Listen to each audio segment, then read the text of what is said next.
आज आप लोगों को मैंने ख़ास मकसद के लिए बुलाया। जैसा कि आप लोग सब जानते हैं, पिछले एक दो दिन से जो पुंछ बफलिया से जो खबरें आ रही हैं बहुत ही अफसोसनाक हैं, तकलीफ देह हैं। पहले वहाँ 5 आर्मी के जवान जो हैं जाँ बहक हुए मिलिटेंट के एम्बुश में, उनके हमले में। और जो अखबारों से हम पढ़ते हैं, क्योंकि वहाँ तो इस वक्त जो है इंटरनेट वगैरह सब डाउन है, बंद है, तो उसके बाद शायद मिलिटेंट हाथ नहीं आए हैं, भाग गए हैं, क्या हुआ है क्या नहीं हुआ है। मगर उसके बाद वहाँ एक गांव है टोपी बफलियाज में, वहाँ से आर्मी ने 15 लोगों को पिकअप किया पूछताछ के लिए। और उसके बाद उनमें से 3 जो लोग हैं, एक तो सफ़ीर हुसैन है, एक शौकत हुसैन है और एक मोहम्मद शबीर है। इनकी टॉर्चर की हुई लाशें वहाँ एनकाउंटर साइट के पास ही मिली हैं। और जो बाकी लोग हैं वो 12 लोग जो हैं उसी टोपी गांव के, वो सुरनकोट के हस्पताल में और पुंछ के हस्पताल में बहुत ही बुरी हालत में टॉर्चर किए हुए हैं। हालांकि मैंने अभी एक वीडियो भी देखा, आई डोंट नो उसकी ऑथेंटिसिटी कितनी है, जिसमें दिखा रहे हैं, उस वीडियो में जो देखा जा रहा है कि आर्मी के लोग जवानों को लेटा के नीचे उनके कपड़े उतार के उनको पीट के उसमें लाल मिर्च पाउडर डाल रहे हैं उनके ज़ख्मों पे। बहुत ही दिल दुखाने वाला वीडियो है। तो मेरा ये कहना है कि ये ऐसे इलाके में हो रहा है, राजौरी पुंछ ऐसा इलाका है जिसने कभी भी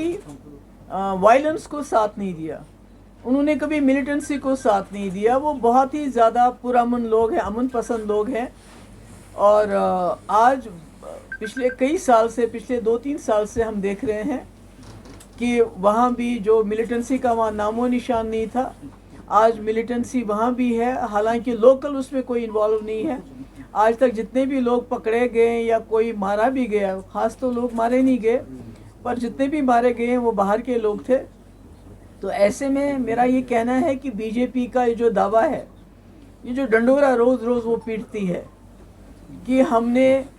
जम्मू कश्मीर में सब कुछ ठीक ठाक कर दिया है, जम्मू कश्मीर को एक खुली जेल तक के में तब्दील करने के बावजूद, यहाँ के हज़ारों लोगों को जेलों में डालने के बावजूद, यहाँ के मौलवियों को भी ना बख्शने के बावजूद, यहाँ के जर्नलिस्ट के जो सच बोलते हैं उसको यूएपीए लगा के जेल में डालने के बावजूद, यहाँ जो मौलवी मस्जिदों में हैं उनको क्या दुआ करनी है क्या दुआ नहीं करनी है उसकी भी डायरेक्शन देने के बावजूद, यहाँ के मुलाजमों को कि भाई आप मुंह बंद रखो, अगर आपका कोई भी प्रॉब्लम है उसकी बात मत करो, उसके बावजूद लोगों को नौकरियां से निकालने से बावजूद, जम्मू कश्मीर के बिलखुसूस वादी कश्मीर के लोगों का जीना हराम करने के बावजूद, आज राजौरी पुंछ में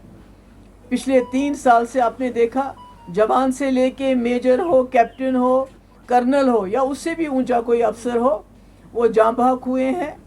और अपनी नाकामी छुपाने के लिए बीजेपी की जो सरकार की, अगर किसी और सरकार में ये होता तो जो गोदी मीडिया जिसको कहते हैं, वो इस वक्त अब उस वक्त की सरकार से ये सवाल पूछता कि ये क्यों हुआ।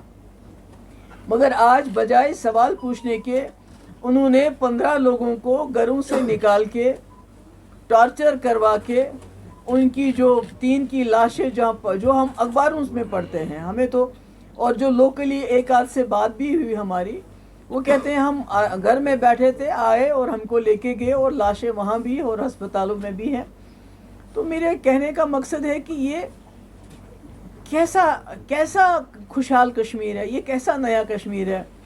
जहाँ पर ना तो आपका आर्मी वाला ही सुरक्षित है और ना यहाँ के लोग सुरक्षित हैं। इतना उसको जेल में कन्वर्ट करने के बावजूद भी इतने दिलदोज हादसात हो रहे हैं और ऊपर से ये डंडोरा पीटते हैं या सब ठीक ठाक है। और इसकी एक बड़ी वजह ये भी है कि जो अमशीपोरा में एनकाउंटर हुआ, जहां 3 राजौरी के जो नौजवान हैं उनको फेक एनकाउंटर में मारा गया, आर्मी कोर्ट ने फैसला दिया, मुजरिम को सज़ा दी और सिविल कोर्ट ने उस सज़ा को फेर दिया और उस मुलजिम को रिहाई कर दी। تو کہیں نہ کہیں وہ میسیج بھی شاید فورسز میں چلا گیا ہے کہ اگر ہم کچھ بھی کر لیں، فیک انکاؤنٹر کریں، ٹارچر کریں، کچھ بھی کریں، تو شاید دنیا کی کوئی عدالت، کیونکہ جب آپ آرمی نے جو فیصلہ دیا اس کو بھی بدل دیتے ہو تو پھر اس کے بعد کیا ہے، کیا رہا ہے ہمارے پاس؟ تو اس لیے حالانکہ گورنر صاحب خود ان کے گھر گئے تھے راجوری میں، جو وہ امشی پورہ میں 3 نوجوان ہمارے جاں بحق ہوئے تھے، اور انہیں یقین دلایا تھا کہ میں انصاف دوں گا، پر انصاف کی تو کوئی مجھے صورت نظر نہیں آتی ہے۔ اب انکوائری ہوگی، کیا پتہ چلے گا، یہ تو اللہ تعالیٰ بہتر جانتا ہے، مگر میری گورنر صاحب سے یہ ڈیمانڈ ہے کہ یہ جو 3 لوگ نہتے بے قصور بلا کسی وجہ کے جس بے دردی سے ان کو ٹارچر کر کے سڑک پہ پھینکا گیا، تو کم سے کم جب تک آپ انکوائری کریں گے، کیونکہ شاید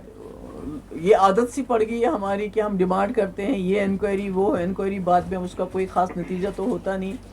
ایک ہی انکوائری ہوئی تھی امشی پورہ کی، اس میں بھی آپ سزا پلٹ دی ہمارے سول کورٹ نے، آرمی کورٹ کی جو رولنگ تھی۔ تو ہم یہ کہیں گے، ان سے یہ کہیں گے کہ کم سے کم جب تک انکوائری ہوگی، اس کی رپورٹ آئے گی، تب تک یہ جو 3 غریب نوجوان، اس میں ایک سب سے بڑا 40 سال کا تھا، باقی تو کم عمر کے ہیں، ان کو 50 لاکھ روپے ان کے گھر والوں کی، کیونکہ بہت غریب لوگ ہیں، ان کو ملنا چاہیے۔ اور اس کے ساتھ جو لوگ ہسپتال میں اس وقت زندگی اور موت کی لڑائی لڑ رہے ہیں، ان کا علاج، اور کم سے کم ان میں سے مجھے